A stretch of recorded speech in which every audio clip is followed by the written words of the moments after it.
Hi hello friends, welcome back to Yashika cooking channel. ಇವತ್ತಿನ recipe ಬಂದು chicken liver soup ಮಾಡೋಣ ಅಂದ್ಕೊಂಡಿದ್ದೀನಿ. ಅದಕ್ಕೆ ಏನೇನೆಲ್ಲ ಇಂಗ್ರೀಡಿಯೆಂಟ್ಸ್ ಬೇಕಂದರೆ, ನಾನು 1/2 kg ಲಿವರ್ ತೊಗೊಂಡಿದ್ದೀನಿ. ಕ್ಲೀನ್ ಮಾಡಿ ಇಟ್ಕೊಂಡಿರೋಂಥ ಲಿವರ್ ತೊಗೊಂಡಿದ್ದೀನಿ. ಮತ್ತು ಕೊತ್ತಂಬರಿ ಸೊಪ್ಪು, ಮತ್ತು ಅರಿಶಿಣದ ಪುಡಿ, ಮತ್ತು ಪೆಪ್ಪರು, ರುಚಿಗೆ ತಕ್ಕಷ್ಟು ಉಪ್ಪು, ಮತ್ತು 2 ಗ್ಲಾಸ್ ನೀರು ತೊಗೊಂಡಿದ್ದೀನಿ. ಇದು ತುಂಬಾ ಈಸಿಯಾಗಿ ಮಾಡೋದು ಮತ್ತು ತುಂಬಾ ಟೇಸ್ಟಿಯಾಗಿರುತ್ತೆ, ಹೆಲ್ತಿಯಾಗೂ ಇರುತ್ತೆ.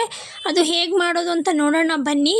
ನಾವು ಕುಕ್ಕರಿಗೆ ಲಿವರ್ ವಾಶ್ ಮಾಡಿ ಇಟ್ಕೊಂಡಿರೋ ಲಿವರ್ ಹಾಕಿ ಮತ್ತು ಅದಕ್ಕೆ 2 ಗ್ಲಾಸ್ ವಾಟರ್ ಆ್ಯಡ್ ಮಾಡಬೇಕು.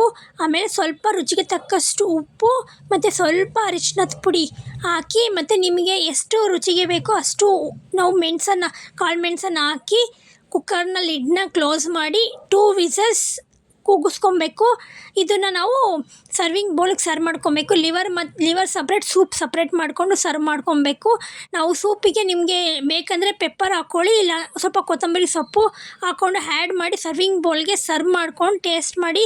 ಇದು ಹಾರ್ಟ್ ಪ್ರಾಬ್ಲಮ್ ಇರೋರಿಗೆ ತುಂಬ ಹೆಲ್ತಿಯಾಗಿರುತ್ತೆ. ಮತ್ತು ಲಿವರ್ ತಿನ್ನೋಕ್ಕೆ ಇಷ್ಟಪಡ್ತಿರೋರು ಸೂಪ್ ಮಾಡ್ಕೊಂಡು ಕುಡಿಬೋದು. ಈ ವಿಡಿಯೋ ನಿಮಗೆ ಲೈಕ್ ಆದರೆ ಪ್ಲೀಸ್ ಸಬ್ಸ್ಕ್ರೈಬ್ ಮಾಡ್ಕೊಳ್ಳಿ, ಕಮೆಂಟ್ ಮಾಡಿ, ಶೇರ್ ಮಾಡಿ.